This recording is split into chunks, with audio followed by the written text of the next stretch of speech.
अब वो परमात्मा का जो शिष्य था वो कहने लगा, शारदा एक बात बता भगतनी, मैं कितना दुखी था, मेरे जितना दुखी संसार में कोई नहीं था, और मैंने आत्महत्या करने की सोच ली थी सहपरिवार। एक ऐसे ही परमात्मा के भगत ने आकर मुझे बताया कि आप हमारे गुरुजी के पास चलो। मुझे भी ऐसे धक्का सा लगा था कि मैं ब्राह्मण नकली और एक दानक के पैर पकड़ूंगा। फिर उस भगत ने बताया कि भगवान, आप मानते हो परमात्मा किसी भी रूप में कहीं भी आ सकता है, और आपको ये पता लग जाए कि ये दानक जो है ये भगवान है, तो आप क्या करोगे? कहने लगे भगवान है तो हम अवश्य जाएंगे, लेकिन दानक भगवान नहीं, दुल्हा भगवान नहीं हो सकता। मैंने भी बहुत वाद विवाद किया था और मरा पड़ा था, सारे दुख ऊपर थे, लेकिन फिर भी इस मान बढ़ाई, इस ब्राह्मणपण ने मेरे को कति आकड़ बना रखा था। मेरे सामने कोई विकल्प नहीं रहा मृत्यु के अतिरिक्त। तब मैंने उस भगत की बात को स्वीकार किया और परमेश्वर कबीर जी के चरणों में गया। उसी दिन से मुझे राहत मिलनी प्रारंभ हुई, और मेरे रिश्तेदार ये ब्राह्मण जिनको तू अपना मानती है, ये के कहेंगे, इन्होंने मुझे 10 पैसे 10 रुपये देना बंद कर दिया था। रिश्तेदार भी मुंह मोड़ कर बैठ जाते थे, दूर से देखते उसकी शक्ल बदल जाती थी कि यो कंगाल आ गया, 10 रुपया ने सेध देगा, पैसे मांगन आया होगा। और आज मेरी वो स्थिति है कि वो रिश्तेदार मेरे से मांगने आ रहे हैं, और मैं सहर्ष उनको बगैर ब्याज के देता हूँ। मैं तो ब्याज से भी लेने जाता था तो भी नहीं देते थे। और मैं आपसे विनम्र प्रार्थना करता हूँ, क्योंकि आप हमारी नाती हो, आप जन्म बर्बाद मत करें। आज तू ब्राह्मणी है, कल न के बेरा कौन सी जूनी में जाएगी, गधी बनेगी, कुतिया बनेगी, फिर ये ब्राह्मण तेरी जाति यहीं दरिद्राई रह जाएगी। ऐसे करड़े करड़े वचन और सत्य वचन बताकर वो उठ कर चल पड़ा कि मैं तो तेरा पानी भी ना पीऊँ, तो इतनी नफरत करती है भगवान से। उठ कर आ गया। अब फिर शारदा ने सोची, भाई बात तो कुछ न कुछ है, क्योंकि और भी परमात्मा भेजता रहता है अपने संदेशवाहक, अपना संदेश भिजवाता अपनी आत्माओं के पास। एक दो ने और ऐसा ही कहा, तो शारदा ने सोची कि अब के अगर आसपास, मेरे घर के आसपास कोई सत्संग होगा तो मैं परीक्षार्थ जाऊंगी, अपने मुंह पर घूंघट काट कर जाऊंगी, कोई पहचान ना ले कि मैं बामणी हूँ। क्योंकि कबीर परमात्मा के पास तो अधिकतर जुलाहे लोग या अन्य छोटे मोटे जो गरीब से व्यक्ति होते थे, दूसरी जाति वाले, वह भी आते थे। तो उसने सोचा कि मैं अपना ऐसा वेशभूषा बनाकर जाऊंगी, मुझे पहचान ना ले कोई कि ब्राह्मणी आ गई। और यदि कबीर जी ने मेरे सिर पे हाथ रखा और मैं स्वस्थ होगी, मुझे राहत मिल गई, तो मैं चरण पकड़ लूंगी, समाज न नहीं देखूंगी। अब परमात्मा कहते हैं, सो छल छिद्र मैं करूं अपने जन के काज, अरण्यक सिपू जो मार दूं नरसिंह धर लूं साज। तो उस परमात्मा का संदेशा मिला शारदा को। क्या मिला कि शारदा आज यहाँ एक कबीर नाम का संत आ रहा है और वो सत्संग करेगा, चल लगी सत्संग में। अब उसके तो कान खड़े हो गए। उसको तो कह दिया कि ना हम ना जाया करना दानका के सत्संग में, हम तो ब्राह्मण हैं। फिर उसने क्या किया कि अपना वेशभूषा बदली, घूंघट काटा, मुंह पर पल्ला डाला। पहले पर्दा रिवाज थी, घूंघट की रिवाज थी तक सभी पे। और जहाँ परमात्मा एक आसन पर बैठे थे तख्त पर, और वहाँ उसमें लाइट बिजली नहीं थी, जोत जलाया करते देसी घी की जैसे हम जलाते खड़ी अमर जोत, उससे रोशनी भी होती थी रात्रि के समय, और एक ये हवन का काम भी करती है। ऐसी उस ज्योति का टिमटिमाता चांदना था, रोशनी थी। और सभी भक्त आकर के परमात्मा कबीर जी से आशीर्वाद पा करके अपने अपने स्थान ग्रहण करके सत्संग सुनने के लिए विराजमान हो रहे थे।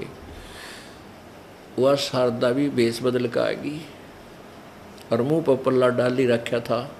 ज्यों ही आकर के परमात्मा कबीर जी के चरणों में शीश रखा, जैसे अन्य बहन बेटियां भाई रख रहे थे, और परमात्मा ने उसके सिर पे हाथ रख कर कहा कि हे शारदा पंडितानी, आज दानक के पास क्यों कराएगी तू। अब ज्यों ही उस परमेश्वर ने उसके हाथ रखा सिर पे, उसका वो दर्द दूर हो गया, वो दुख निकत्ती खत्म हो गया, जैसे था ही नहीं। एकदम इतना हल्का पुल्का शरीर हो गया।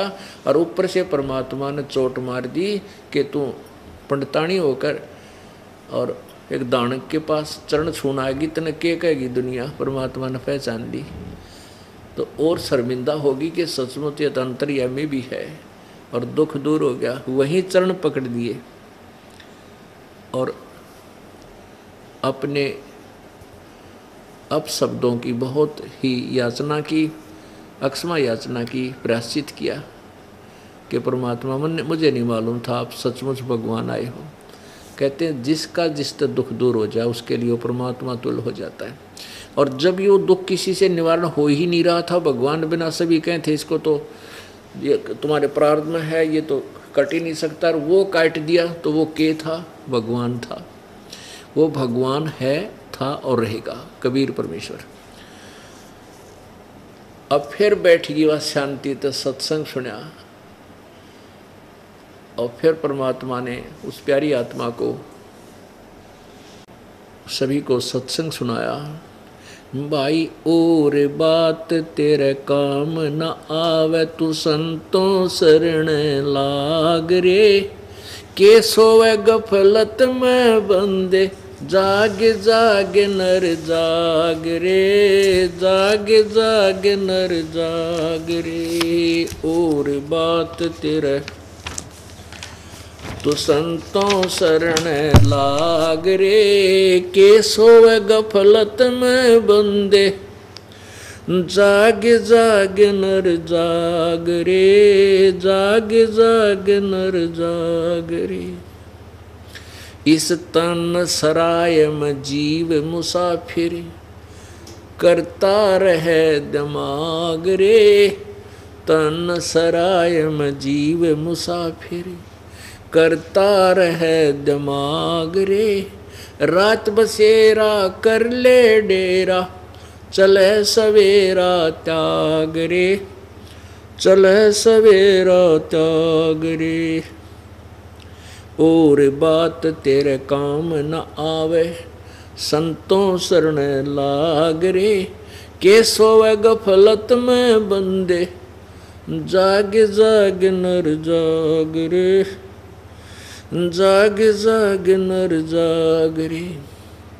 उमदा चोला बण्या अनमोला, ये लगे दाग पे दाग रे। उमदा चोला बण्या अनमोला, लगे दाग पे दाग रे। 2 दिन की गुजरान जगत में, क्यों जले बिरानी आग रे, क्यों जले बिरानी आग रे। और बात तेरे काम न आवे, तो संतों शरण लाग रे। के सोवे गफलत में बंदे, जाग जाग नर जाग रे, जाग जाग नर जाग रे। कुबद का चढ़ी चढ़री चित पे, तू होया मनुष्य से नाग रे। कुबद का चढ़ी चढ़री चित पे, तू होया मनुष्य से नाग रे। सूझे नहीं सजन सुख सागर, बिना प्रेम बैराग रे, बिना प्रेम बैराग रे। और बात तेरे काम न आवे, संतों शरण लाग रे। के सोवे गफलत में बंदे, जाग जाग नर जाग रे, जाग जाग नर जाग रे। और सुमरे सो हंस कवावे, यो कामी क्रोधी काग रे। और सुमरे सो हंस कवावे, कामी क्रोधी काग रे। बहुरा न भर में विष के बन में, चल बेगमपुर बाग रे, चल बेगमपुर बाग रे। और बात तेरे काम न आवे तो संतों शरण लाग रे, के सोवे गफलत में बंदे, जाग जाग नर जाग रे, जाग जाग नर जाग रे। शब्द सैन सतगुरु की पेछानी, पाया अटल सुहाग रे। शब्द सैन सतगुरु की पेछानी, पाया अटल सुहाग रे। नितानंद महबूब गुमानी, परगटे पूर्ण बाग रे, परगटे पूर्ण बाग रे। और बात तेरे काम न आवे तू संतों शरण लाग रे, के सोवे गफलत में बंदे, जाग जाग नर जाग रे, जाग जाग नर जाग रे। परमेश्वर कबीर जी सत्संग के द्वारा अपनी प्यारी आत्माओं को सुना रहे हैं कि ये मानुष जीवन बार बार नहीं मिलता। ये एक आपने जो शरीर मिला है आपको, ये कुछ समय के लिए आपने किराए पर प्राप्त किया है। परमात्मा ने ही आपका ये 5 तत्वों का महल बनाकर, ये सरा बनाकर आपको दे रखी है, धर्मशाला चलती फिरती। और ये आपको कुछ समय के लिए प्राप्त है, जितना आपने किराया दे रखा है इसका, जितने आपके संस्कार हैं। और इस तन सराय में जीव मुसाफिर, ये जीव एक यात्री है और एक रात्रि के लिए इस धर्मशाला में रुका है। ये जीवन जो है एक रात्रि है, और जब ये जीवन समाप्त होगा तो आपका यो सपना टूटेगा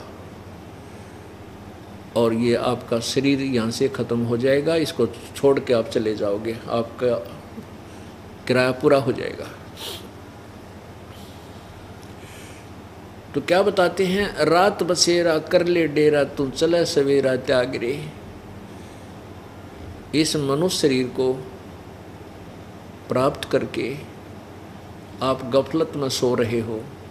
कौन सी गफलत है? अज्ञान रूप अंधकार में और इस मोह ममता की नींद में आप गहरे सो रहे हो। आपको जगाने के लिए परमात्मा स्वयं भी आते हैं और हमारे जैसे दास की भी ड्यूटी लगाते हैं आपको जगाने के लिए। और जो पुण्यात्मा होते हैं वो जाग जाते हैं और अपने मूल काम को प्रारंभ कर देते हैं, जो मनुष्य जीवन का होता है, आत्म कल्याण का, सत्य भक्ति करने वाला जो काम है, उस कार्य को भी वो तुरंत शुरू कर देता है। तो क्या बताते हैं कि रात बसेरा कर ले, इस तन सरा में जीव मुसाफिर, करता रहे दिमाग रे। आप अपने विचारों से सब सेट होए बैठे हैं, मैं न्यू कर दूंगा, मैं न्यू कर दूंगा, ऐसे कर दूंगा, एक कोठी बनाऊंगा, एक कार ले लूँगा, और वो तो चल ले ले जो तेरे भाग में मिल जाएगा, लेकिन परमात्मा की भक्ति में भी थोड़ी रुचि बना। अब जैसे हमने कितने दिमाग में, अपने दिमाग में क्या सोच रखा है। एक व्यक्ति जा रहा गया किसी कामवश और वापस नाइट सर्विस से आ रहा रात के 1 बजे कि जल्दी जा कर के ऐसा करूँगा, घर पहुँचूँगा, वहाँ ऐसा करूँगा, वो लाऊँगा, फलाना दे के आना, उसको ले के आना। रास्ते में एक्सीडेंट हो गया, वहीं मर गया। अब वो सारे आगे के पुल बांध रहा था, वह सारे दरे दराए रह गए। तो परमात्मा कहते हैं, यदि तू मेरी शरण में होता, और चलो यात्रा तक करनी है थी, काम भी करने ही हैं, एक तो वो आने जाने का जो समय तुझे लगा, भगवान की भक्ति करता जाता, भक्ति करता आता, जिस कामवश आप गए हो वो काम तो वहाँ जाने पर ही होना था। बीच में जो 2 घंटे 3 घंटे सफ़र, 4 घंटे का था, 3-4 का आने का था, वो परमात्मा की भक्ति में लगा सकते थे यदि आपके पास ये मंत्र होता तो, ये नाम होता। और फिर आपके ऊपर ऐसी आपत्ति जो बीच में मृत्यु होती, ये टल जाती, आपके वह काम भी ठीक होते। अब उस पूर्ण परमात्मा की भक्ति ना करके आप मन में जो और 36 प्रकार के विचारों को लिए घूम रहे हो, उसके विषय में कहा है कि इस तन सराय में, इस धर्मशाला में, ये जीव मुसाफिर यात्री है। ये जीव कुछ समय का मेहमान है। और करता रहे दिमाग रे, रात बसेरा कर ले डेरा, तू चले सवेरा त्याग रे। उमदा चोला बना अनमोला, लगे दाग पे दाग रे, 2 दिन की गुजरान जगत में क्यों जड़े बिरानी आग रे। हम अपने बच्चों को सुखी बनाने के लिए, धनी बनाने के लिए बड़े बड़ी कोठी इनको बनवा के दे दूं, उसके लिए हम क्या करते हैं कि तो 2 नंबर का धंधा करें, 100 जगह झूठ बोला, सारा दिन ले ले आजा, ले ले आजा, नो कर ले। परमात्मा कहते हैं जो तेरे प्रारब्ध में लिखा हुआ ही मिलेगा। कब तक? जब तक तू मेरी शरण में नहीं आओगा। कबीर जी कहते, कबीर परमेश्वर के पास वो वीटो पावर है, वो सुप्रीम पावर है, वो आपकी किस्मत में ना हो वो भी दे देगा, यदि आपको देखेगा कि ये मेरी भक्ति में पूरी रुचि रखता है, आपका दिल ना टूट जाए, भक्ति भगवान से आस्था ना हट जाए, इसलिए वो अपने कोटे तभी आपको एक आधा सुखी सा दे देता है। तो जब तक हम कबीर परमात्मा की शरण में नहीं आते तब तक हमें केवल वर्क डन मिलेगा। ब्रह्मा विष्णु महेश वर्क डन देंगे, ब्रह्म भी किए कर्म का फल ही देगा, कोई परिवर्तन नहीं कर सकता, पर ब्रह्म भी नहीं कर सकता, केवल पूर्ण ब्रह्म परम अक्षर ब्रह्म कर सकता, वो कबीर देव है। और वो तभी करेगा जब आप पूर्ण परमात्मा उसकी शरण में, उसी के नुमाइंदे परम संत तत्वदर्शी संत के माध्यम से उसकी शरण ग्रहण करोगे, तब वो कबीर परमेश्वर आपको लाभ देगा, विशेष लाभ देगा, जो आपके भाग्य में ना होगा तो भी देगा, लेकिन वो वही देगा जो आपके हित में होगा। तो कहने का भाव ये है कि आप इधर उधर के हम सारा दिन जुगाड़ जोड़े रहते हैं, बच्चों को धनी बनाने के लिए हम ना जाने क्या क्या इधर उधर के 100 झूठ कपट करते हैं, नरे पाप इकट्ठे करते हैं, और वो धन नहीं रह सकता, वो धन नहीं रहेगा आपके, क्योंकि आपके भाग में कोई नहीं। मान लीजिए आपने 1,00,000 2 लाख रुपये दो इधर उधर तक करके को झूठ बोल के 2 के 20 बना के इकट्ठे कर भी लिए, तो कि तो और बीमारी में लग जाएंगे। वैसे तो बहुत से ऐसे उदाहरण हैं, लेकिन एक आधा विशेष उदाहरण होता है जो हृदय में जाकर लगता है। एक भक्त ने बताया कि जी आपने जो कथा सुनाई है सच्ची मेरे पर लागू होगी। मैंने ऐसे तरीके से धन इकट्ठा किया, मेरा इकलौता पुत्र था, न सोचूं था इस बच्चे के लिए बढ़िया कोठी बना दूं, घना इसके लिए धन बैंक में जमा करा दूंगा, हैं ये सुखी रहेगा। उसके लिए मैंने बहुत जुल्म किए, बस पूछो मत। 2 रुपये की चीज़ को मैं 10 रुपये में 20 रुपये में उसको नकली को असली वो ला कर लेवल बेचा करता था। अब बहुत बताई उसने बाद में, तो उसने क्या बताया कि मेरा इकलौता पुत्र था, उसको रोग हो गया। पहले तो आसपास के जैसे हॉस्पिटलों में प्राइवेटों में दिखाया, फिर कोई कहने लगा इसका ऊपरे का है, कोई कहे इसका माता का है, कोई कहे इसका फलाने का, वहाँ भी धक्के खाए। फिर पता चला जांच कराई तो उसके दोनों किडनी फेल हो गए, दोनों गुर्दे खराब हो गए। ऑल इंडिया इंस्टीट्यूट दिल्ली में उसका ऑपरेशन करा। कहने का भाव उसका ये था कि उस समय मेरे लगभग 3.5 लाख रुपए उसके पूरे ट्रीटमेंट पर, पहले भी जो धक्के खाता इंडिया प्राइवेटों पर भी, तो सारे लगा के इतने में वो गुर्दा किसी का लिया रिश्तेदार से ले दे के, और वो ठीक कराया। लड़का स्वस्थ हो गया। लेकिन मैंने जो 2 लाख रुपए 2.5 लाख कमाए होंगे, 3-3.5 लाख रुपए लग गए, कर्जा हो गया। फिर ने सोची कोई बात ना, बेटे की जान बच गई, फिर कर दूंगा हेरा फेरी तय। 6 लड़के की गुर्दा तो ठीक हो गए, स्वस्थ हो गया। 6 महीने के बाद वो लड़का बस एक्सीडेंट में, दुर्घटना में मृत्यु को प्राप्त, टक्कर मार कर रोया। अब चाट ले उस धन ने और सिर पर धर ले वो कोठी ने जो बनाना चाहा था, जिसके लिए वो ना रहा, तो वो पाप न्यों के न्यों रह गए तेरे ऊपर। इस दास ने बताया कि वो पाप तेरे ऊपर ज्यों के त्यों रह गए, जो जिस कारण से तेने धन कमाना चाहा था और कमाया था, वो धन रहा को नहीं, पाप न्यों के न्यों रह गए, वो तना भोगने पड़ेंगे। और कबीर परमेश्वर की चरणों में आकर के सतभक्ति करने से वो पाप नष्ट हो जाते हैं। केवल यही एक प्रभु है जो हमारे पाप अक्षमा कर सकता है। अब कबीर परमात्मा अपनी डबल रोल करते थे कि मैं उस समर्थ का दास हूँ, उस समर्थ का दास हूँ जिसकी शरण में आने से कभी ना हो अकाज। अपने महिमा आप ही बताते थे। तो इस प्रकार 5-4 सत्संग लगातार अटेंड किए उस शारदा ने। वो परिपक्व होगी, पूरी सृष्टि रचना सुनी है और ब्रह्मा विष्णु महेश की सतीथि से परिचित होगी।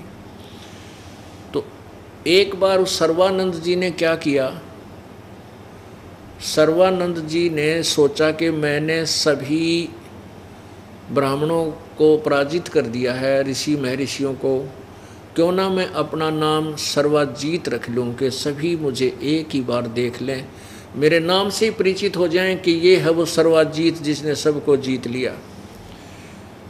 ये विचार करके उसने अपनी माता शारदा जी से कहा कि माता जी आप मेरा नाम सर्वाजीत रख दो। माता ने कहा बेटा सर्वानंद कौन सा बुरा नाम है, ये भी तो बहुत अच्छा नाम है। कि माता जी ऐसे है ना, मैंने सभी विद्वानों को, महर्षियों को, गुरुओं को, ब्राह्मणों को, सबको पराजित कर दिया और मैं सबसे विजयी हो चुका हूँ, इसलिए मैं सर्वजीत नाम रखवाना चाहता हूँ ताकि मेरे नाम के सुनते ही सब ने पता लग जाए कि आ गया सर्वजीत जिसने सब विद्वानों को पराजित कर दिया। तो माई ने बोली बेटा एक विद्वान को और पराजित कर दे, फिर मैं अपने बेटे का नाम सर्वजीत रख दूंगी। तो सर्वानंद ने पूछा कौन है माता, बता मुझे जल्दी। कि मेरे गुरुजी है ना कबीर जी। अब परमात्मा का जब नाम लिया शारदा ने तो उसको पता चला था कि सर्वानंद को, और वो कहा करता माँ तने तो जो है ना हमारी इज्जत माटी में मिला दी, कहाँ फंस गई, के चलेगी तो क्या के कहेगी दुनिया।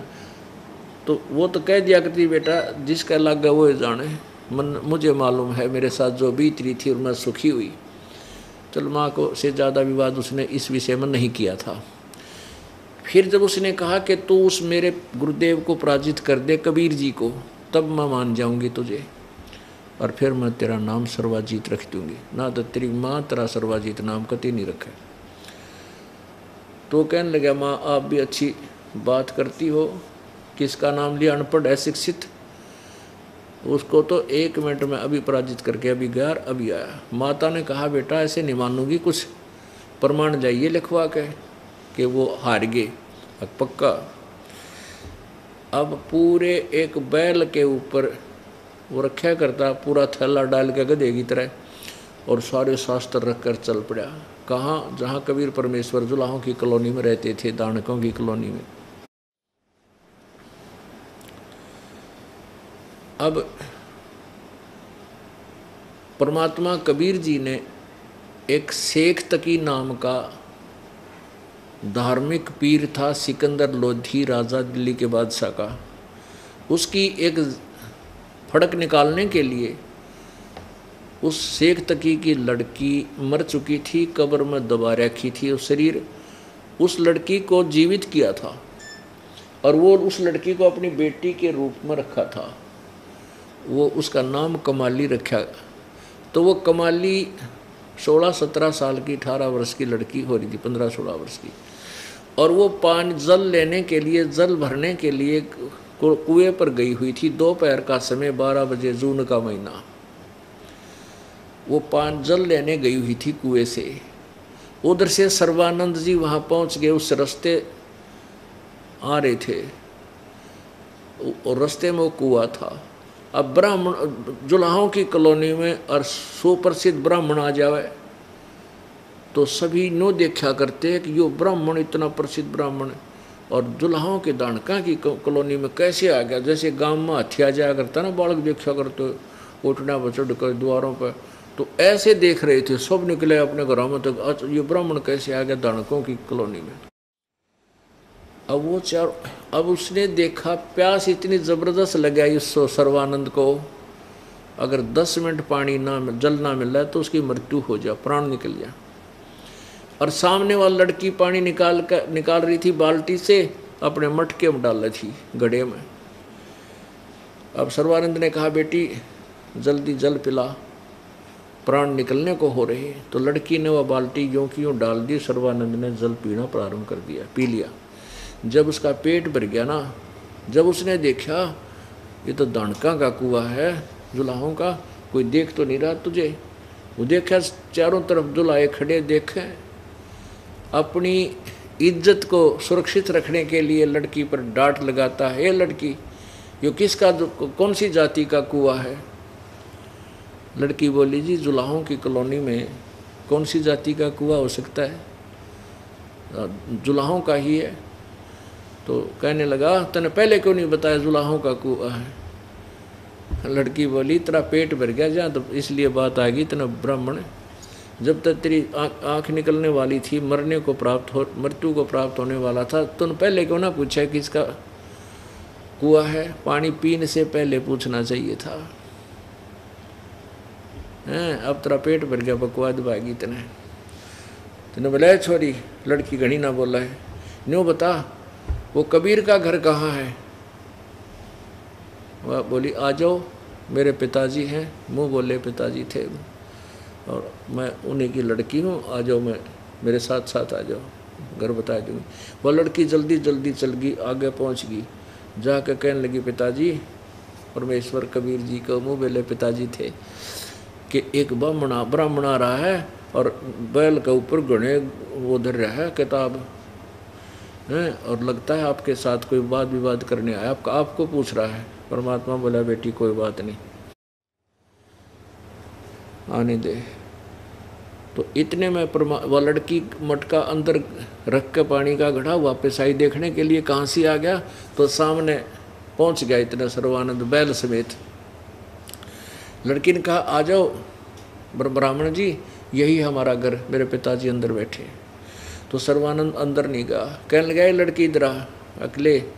उसने क्या किया कि एक लोटा पानी ला, वह लोटा भर लाई पानी का, कि मेरे इस पात्र में डाल दे, मेरे लोटे में। अब उसने लड़की ने पात्र में डाल दिया, कहने लगा, भर दे फुल। कति फुल भरवा लिया, ऊपर का उतरना हो गया, उसमें कोई सुई भी डाल दे तो भी पानी बाहर निकल जाए, इतना भरवा लिया। और कहा कि जाए कबीर को ये मेरा पात्र ले जाकर दे दे, और इसका जो उत्तर दे मुझे बतावे।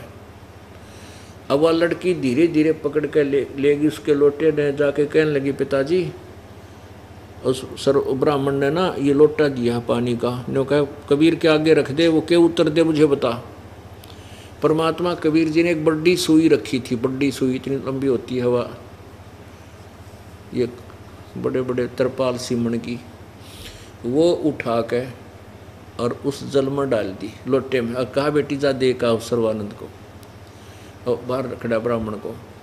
वह लड़की धीरे धीरे धीरे आई कि ले ब्राह्मण पकड़ तेरा लोटा। परमात्मा सर्वानंद बोला, क्या उत्तर दिया कबीर ने। लड़की बोली, उत्तर कुछ नहीं दिया गुरु, मेरे पिताजी ने तो इसमें सुई डाल दी लोहे की। तब वो अंदर गया और कहने लगा, कबीर तूने मेरे प्रश्न का क्या उत्तर दिया।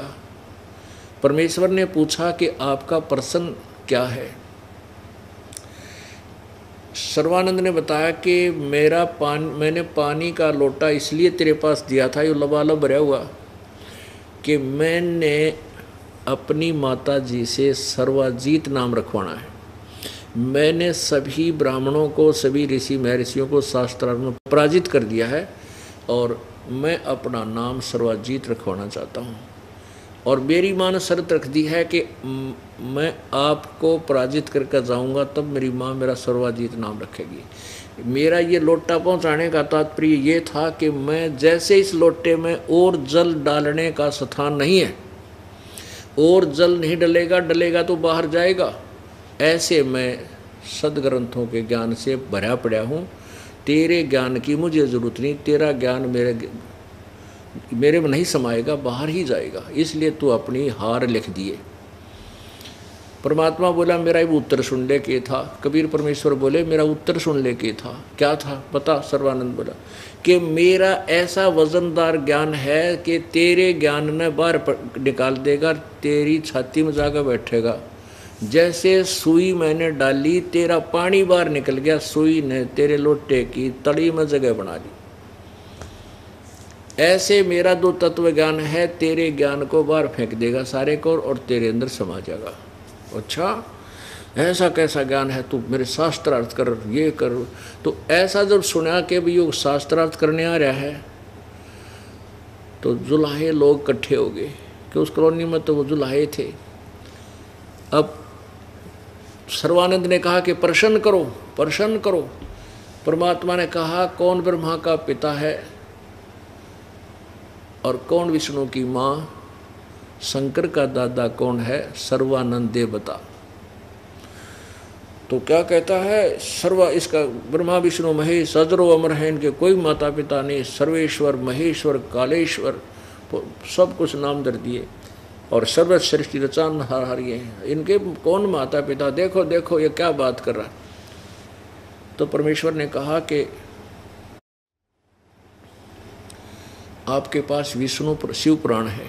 है सर्वानंद कहने लगा है कि उसमें देखो निकाल के रुद्र संहिता अध्याय 5, 6, 7 इसमें क्या लिखा है।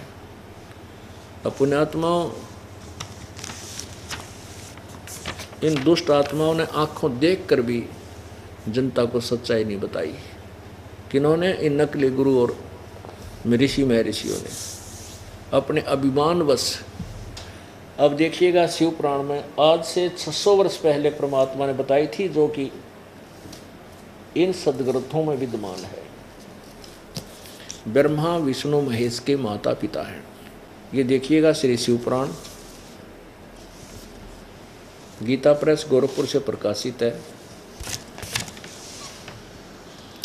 संपादक है हनुमान प्रसाद पोदार, मुद्रक प्रकाशक एवं मुद्रक गीता प्रेस गोरखपुर, गोविंद भवन कार्यालय कोलकाता का संस्थान। इस रुद्र संहिता में क्या लिखा है ये देखिएगा। ये है रुद्र संहिता।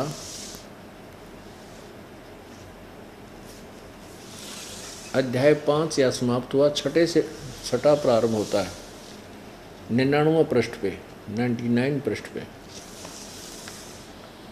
ब्रह्मा जी ने कहा, ब्रह्मन देव श्रोमणे, यानी ब्रह्मा जी ने अपने पुत्र नारद से बता रहे हैं, देव श्रोमणे तुम सदा समस्त जगत के उपकार में लगे रहते हो, तुमने लोगों के हित की कामना से बहुत उत्तम बात पूछी है। जिसमें समस्त चराचर जगत नष्ट हो गया था, सर्वत्र केवल अंधकार ही अंधकार था, न सूर्य दिखाई देते थे, न चंद्रमा, अन्य ग्रहों और नक्षत्रों का भी पता नहीं था, न दिन होता था न रात, अग्नि पृथ्वी वायु आदि कुछ भी नहीं थे। उस समय तत् सद ब्रह्म, इस श्रुति में जो सत्य सुना जाता है एकमात्र वही शेष था। आगे देखो, जिस परब्रह्म के विषय में ज्ञान और अज्ञान से परिपूर्ण उक्तियों द्वारा इस प्रकार विकल्प किए जाते हैं, उसने कुछ काल के बाद द्वितीय की इच्छा प्रकट की। उसके भीतर एक से अनेक होने का संकल्प उदित हुआ। तब उस निराकार परमात्मा ने अपनी लीला शक्ति से अपने लिए मूर्ति की कल्पना की। जो मूर्ति रहित परब्रह्म है, उसकी मूर्ति भगवान सदाशिव है। भगवान सदाशिव हैं। अर्वाचीन और प्राचीन विद्वान इन्हीं को ईश्वर कहते हैं। उस समय एकाकी रहकर के स्वेच्छा अनुसार विहार करने वाले उन सदाशिव ने अपने विग्रह से स्वयं ही एक स्वरूप भूता शक्ति की सृष्टि की, जो उनके अपने श्री अंग से कभी अलग होने वाली नहीं थी।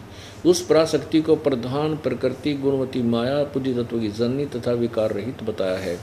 वह शक्ति अंबिका कही जाती है। उसी को प्रकृति सर्वेश्वरी त्रिदेव जननी, ओह, ब्रह्मा विष्णु महेश की माता, नित्य और मूल कारण भी कहते हैं। सदाशिव द्वारा प्रकट की गई उस शक्ति की 8 भुजाएं।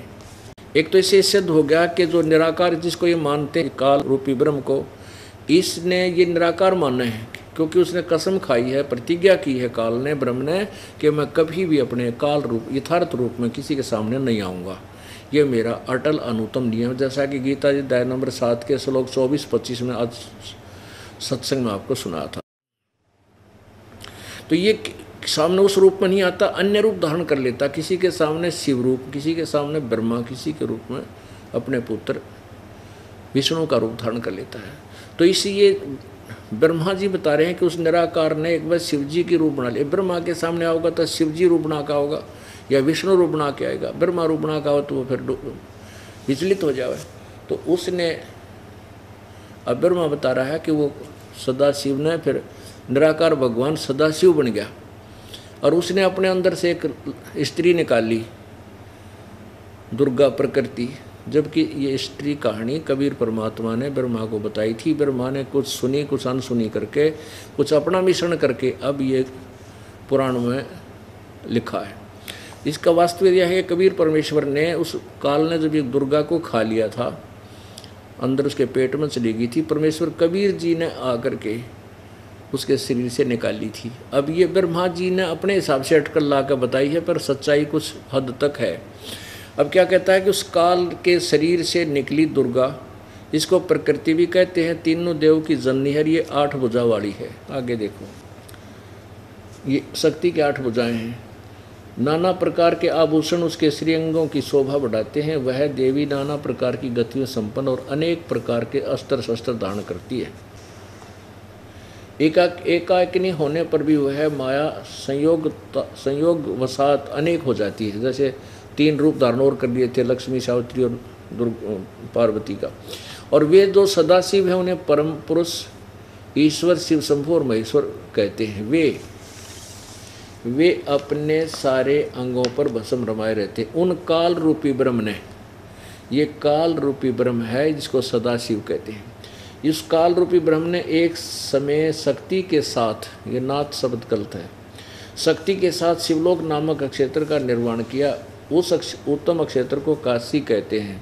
वह परम निर्वाण या मोक्ष स्थान है जो सबके विराजमान। वे प्रिया और प्रियतम रूप शक्ति और शिव जो परमानंद रूप हैं उस मनोरम क्षेत्र में नित्य निवास करते हैं। काशीपुरी परमानंद रूपणी है मुने शिव और शिवा ने। शिव इस काल ने, शिवा इस दुर्गा ने। शिव और शिवा ने प्रलय काल में भी कभी उस क्षेत्र को अपने सानिध्य से मुक्त नहीं किया है। देव से एक समय उस नंदन वन में रमण करते हुए शिवा और शिव के मन में, दुर्गा काल और दुर्गा के मन में, दुर्गा और काल के मन में यह इच्छा हुई कि किसी दूसरे पुरुष की सृष्टि करनी चाहिए, यानी कोई बच्चा पैदा करा, जिस पर यह सृष्टि संचालन का महान भार रखकर हम दोनों केवल काशी में रहकर सब इच्छा अनुसार विचरें और निर्वाण धारण करें। ऐसा विचार करके, ऐसा निश्चय करके शक्ति सहित सर्वव्यापी परमेश्वर शिव ने अपने वाम भाग के 10वें अंग पर अमृत मल दिया। फिर तो वहाँ से एक पुरुष प्रकट हुआ, उसका नाम केदरा। इन पति पत्नी व्यवहार किया दोनों ने। फिर वहाँ से क्या और बच्चा उत्पन्न, उसका नाम क्या रखा? शिव ने कहा वत्स, व्यापक होने के कारण तुम्हारा विष्णु नाम विख्यात हुआ। परमात्मा बोले पढ़ के देख और सुना दे सबने। अब उसने संस्कृत में लिखा हुआ था, सारा पढ़ लिया और सच्चाई ज्यों की त्यों तो नहीं सुन कहा, कहने लगा नहीं ऐसा कहीं नहीं लिखा, और पढ़ भी लिया। आगे देखो फिर ब्रह्मा की उत्पत्ति, ये 6वां अध्याय समाप्त हुआ। 7वां, ब्रह्मा जी कहते हैं देव से तत्पश्चात कल्याणकारी परमेश्वर शाम सदाशिव ने पूर्वोत्पन्न करके मुझे अपने दाहिने अंग से उत्पन्न किया। यानी उसी तरह जैसे विष्णु पति पत्नी विहार से विष्णु उत्पन्न किया था, ऐसे मैं भी उत्पन्न किया। अब आगे देखो, अब यहाँ अनुवाद करता विचलित हो जाता है कि शिव से शिव की उत्पत्ति कैसे लिखूं, ज्ञान तो इनको था नहीं। लेकिन चोर चोरावे तोमड़ी गाड्डे पानी में, वो गाड्डे हुआ ऊपर आवे नो सच्चाई छानी ना। अब यहाँ देखिएगा, अब 9वां अध्याय पृष्ठ नंबर 110 पर, यही रुद्र संहिता इस प्रकार ब्रह्मा विष्णु और रुद्र इन तीनों देवताओं में गुण हैं, परंतु शिव गुणातीत माने गए। अब यहाँ चार हो गए, एक ब्रह्मा, एक विष्णु, एक रुद्र यानी शंकर, और एक इनका बाप शिव, दुर्गा इनकी माता। अब परमात्मा ने फिर बताया कि देवी पुराण निकाल, उसके तीसरे स्कंद अध्याय नंबर 4, 5, 6 में देखो उसमें क्या लिखा है। अब वह भी पढ़ी न्यो की न्यो पाई, लेकिन कहते हैं राज तजना सहज है, सहज त्रिया का नेह, और मान बढ़ाई ईर्षा दुर्लभ तजना। ये अपने मान बढ़ाई के लिए जनता को भ्रमित कर देना उन्होंने उचित समझा, और सत्य को उजागर नहीं करना चाहा। कहने लगा झूठ बोलता है, कहीं ऐसा नहीं लिखा है। और फिर उसने जो कोई श्लोक सलाह घोट रखे थे किसी और पुराण के या कोई वेद के मंत्र थे, वो संस्कृत बोलनी शुरू कर दी। 1 घंटे तक संस्कृत बोलता रहा। अब उस समय 2 विद्वानों का फैसला कौन करते थे? जनता, जिसने क्या का ज्ञान नहीं, वो ताली बजा देते थे किसी के हक में, और वाह वाह वाह, तो वो विजयी हो जाता था। न्यू भट्ठा बैठ रहा था, शास्त्रार्थ ने न्यू नाश कर रखा था। अब उन जुलाहा व्यक्तियों ने जो अशिक्षित थे, उन्होंने सर्वानंद की सुनकर वह राम एक कंटिन्यूस धारावाहिक संस्कृत जिसको वो स्वयं भी समझ नहीं सकते थे, और कह दिया वाह सर्वानंद, वाह सर्वानंद, वाह वाह। तो कबीर साहब पराजित कर दिए और वो डांगर विजयी हो गया, वो सर्वानंद। एक समय एक किसान का लड़का 6ठी कक्षा में पढ़ा करता, पहले 6ठी कक्षा से अंग्रेजी शुरू होया करती, 7वीं में 6ठी 7वीं में पढ़ा था। रविवार का दिन पिता के साथ बैलगाड़ी में बैठा हुआ खेतों में जा रहा था। सामने से एक अंग्रेज अपनी मोटर कार से आ रहा था। उसने उन गाड़ी वालों को हाथ इशारा देकर रुकवाया, वो रुक गए और उनसे अंग्रेजी में बात करने लगा कि मैंने उस गांव जाना है, क्या मैं ठीक जा रहा हूँ, इंग्लिश बोल के। अब वो लड़का जो था वो अंग्रेजी पढ़ा करता, पिताजी के सामने अंग्रेजी में ऐसे याद कर रखे थे, वो सुनाया करता, सिक लीव पढ़ा करता, याद कर रहा था। तो पिताजी बोला, बेटा यू अंग्रेज के अंडी पाक रहा है, अंग्रेजी बोल कर सुनाओ, जानू हम ना आती है कोई ना, मेरा बेटा भी तो अंग्रेजी जाने, सुना दे तो भी इसको, हम भी अंग्रेजी जानते। तो उस लड़के ने सिक लीव सुना दी, छुट्टी के लिए प्रार्थना पत्र इन इंग्लिश। अब वो सुनाने लग गया कि I am sick, I am ill today, I can not come to school, please grant me 1 day leave, your faithfully such and such, नाम बता दिया। अब उस अंग्रेज ने पूछा तो रास्ता वो सुना उसको, सिक लीव छुट्टी की प्रार्थना पत्र, तो माथे माथ मारा और अपना चलता अपना किसी मूर्ख से टकराया, पूछ रहा हूँ रास्ता सुनाओ, सिक लीव।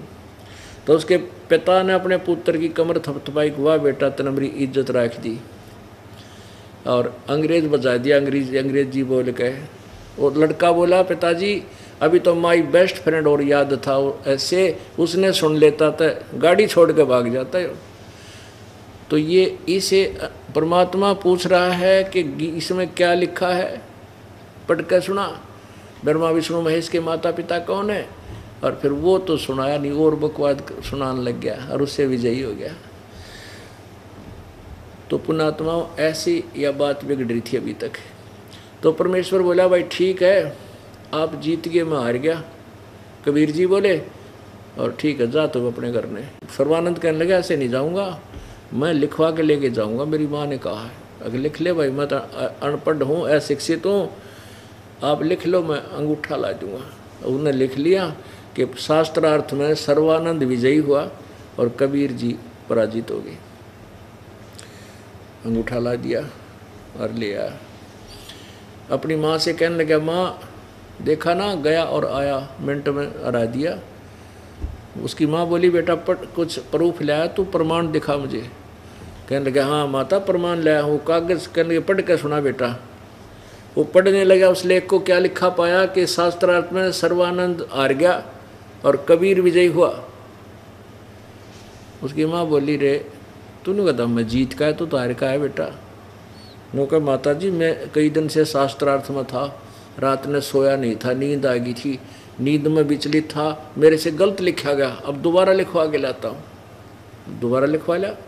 दोबारा गया तो कबीर परमेश्वर से कहा कि भगवान के हे कबीर जी मेरे से गलती से उल्टा लिखा गया, मेरी माँ नहीं मान रही है, दोबारा लिखवाना पड़ेगा। कबीर जी बोले लिख ले भाई। दोबारा लिख लिया कि शास्त्रार्थ में सर्वानंद विजयी हुआ, कबीर जी पराजित हुए, अंगूठा ला दिया। अब फिर जाकर देखा, अब उसने घर में प्रवेश करने से पहले फिर पढ़ा, कदे फिर उल्टा लिखा गया हो तो सही था। अंदर जाकर बोला माँ सुनाऊँ? अब सुना बेटा। उन्होंने फिर देखा, उसमें क्या पाया कि शास्त्रार्थ में सर्वानंद हार गया। आगे ना बोला। माँ बोली रे तू के ड्रामा कर रहा है, लिख के लावा है, केर सुनावे है क्या? तू तो फिर कह रहा हार गया। ने बोला माँ इबका जाता हूँ। इबका फिर गया परमात्मा से, फिर वही प्रार्थना की। परमात्मा बोले लिख ले भाई, मेरे के गुठा गस्सा है, फिर लिख दूँ ला दूँगा। अब उसने फिर लिख लिया, फिर लगा लिया, आ गया। अब उसने सोची बाहर पढ़ता हूँ तो बिल्कुल ठीक है, घर में घुसते ये अक्सर कैसे उल्टे सुलटे हो जाते। अब बाहर से लगा उसको पढ़ने, यानी चौखट से बाहर से देख रहा है, बिल्कुल अंदर भी प्रवेश हो गया। प्रवेश जब हो लिया घर में जाते ही बोला माँ सुनाऊँ? अक सुना। उसकी आंखों के सामने अक्षर चेंज हो गए, सर्वानंद हार गया और कबीर साहब विजयी हो गया।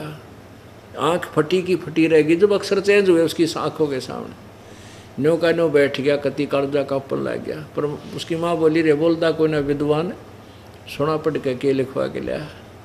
कुछ नहीं बोला। ने बोला माँ पता नहीं क्या हो गया, ये अक्षर मेरी आँखों का आगे चेंज हो गए। ने बोले अरे तो झूठे, ये तो चेंज होने थे, भगवान सच्चा तो झूठ बोला, सच्चाई को नहीं माना तूने। उड़े पैर पकड़ दिया अपनी माँ के, हक माँ मेरे से गलती होगी। वो तो सचमुच भगवान पढ़े, अनपढ़ होकर के सारे सदग्रंथों को उंगलियों पर रट रखा है और मैं अभिमान बस नहीं मान सका। उसकी माँ बोली भाई जा चाल बरा बेटा कल्याण करवा ले, तेरी बिरान माटी हो जाएगी, तू पशु बनेगा। और बेटा मेरे को देखा नहीं जाता तेरा दुख, तो किसका विद्वान है। तब ने बोला माँ मेरे साथ चल। अच्छी आत्मा जो होते हैं वो अभिमान घनी देर तक नहीं करते, मान जाते हैं। ने बोले मेरे साथ चल। और मैंने शर्म लगा है, मुझे नाम दे वाला उन्हीं जुलाहों की कॉलोनी में वही विद्वान एक नंबर का ब्राह्मण, इसको ब्राह्मण कहते हैं। मान गया, चलो कहे सुने थे। फिर दोबारा गया, नाक रगड़ी, नाम ले लिया। अब सर्वानंद की कोई नहीं माने। न्यो कहे ब्राह्मण पागल हो गया, मूर्ख है, जुलाए का चेला बन गया, फिर के पै दिया, इसने अपना बना लिया।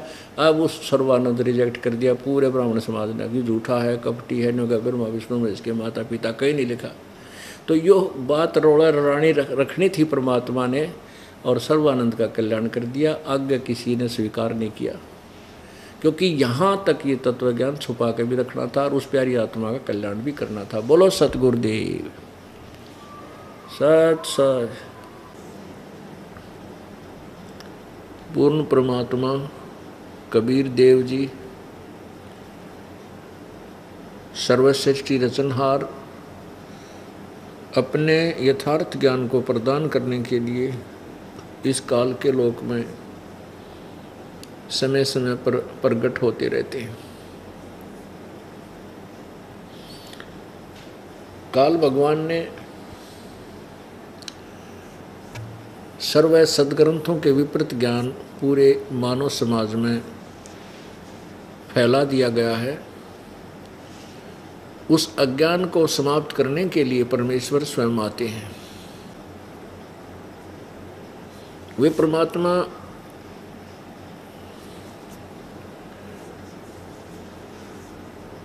एक जनसाधारण की भूमिका करते हैं। कुछ समय के लिए मेहमान तौर पर, मेहमान रूप में, एज ए गेस्ट, अतिथि रूप में इस संसार में आते हैं। एक जीवन, पूरा जीवन एक मनुष्य जैसा व्यतीत करके चले जाते हैं। उस दौरान वे अपनी सब क्रियाओं को करते हैं, उन क्रियाओं को करते हैं जो एक भक्त और संत को करनी चाहिए, उसके विपरीत नहीं। वे आकर के हमें क्या बताते हैं? अपनी अमृत वाणी के द्वारा अपने यथार्थ ज्ञान को प्रचार करते हैं। वे परमात्मा अपने लिए एक कुछ गवाह तैयार करके जाते हैं, कुछ एविडेंस बनाते हैं। परमेश्वर कबीर जी है, सर्वशक्तिमान है, सर्वसृष्टि रचनहार है, कुल मालिक है, इस बात के गवाह हैं आदरणीय गरीबदास जी महाराज, गांव छुडानी, जिला झज्जर, हरियाणा में। इनको परमात्मा आकर मिले थे। पूर्ण ब्रह्म कबीर देव जी जो काशी में जुलाहा धानक की भूमिका कर चले गए थे सन 1518 में। उसके बाद सन 1727 में वो परमात्मा स्वयं सह शरीर सतलोक से आए कबीर देव जी, और गरीबदास जी 10 वर्ष की आयु में थे। गायें चराने के लिए अपने ही खेतों में जंगल में गए हुए थे। वहाँ परमात्मा कबीर जी एक जिंदा महात्मा के रूप में आकर के संत गरीबदास जी को मिले। उनकी यानी गरीबदास वाले जीव को ऊपर ब्रह्मांडों को में ले गए, जहाँ पर ये काल विराजमान था, और ब्रह्मा विष्णु महेश के लोक दिखाए, धर्मराज का लोक दिखाया, नरक और स्वर्ग दिखाए। ब्रह्मा विष्णु महेश जी की कितनी पावर है, ये कितनी अक्षमता रखते हैं, ये दिखाया। फिर अपनी समर्थता का प्रमाण देने के लिए सतलोक में गरीबदास जी वाले जीव को ऊपर ले गए। वहाँ परमात्मा जो नीचे से जिंदा महात्मा के रूप में गए थे, और वहाँ देखा जाकर के एक परमात्मा वहाँ विराजमान है, बहुत बड़ा गुम्बद है वहाँ पर सफ़ेद।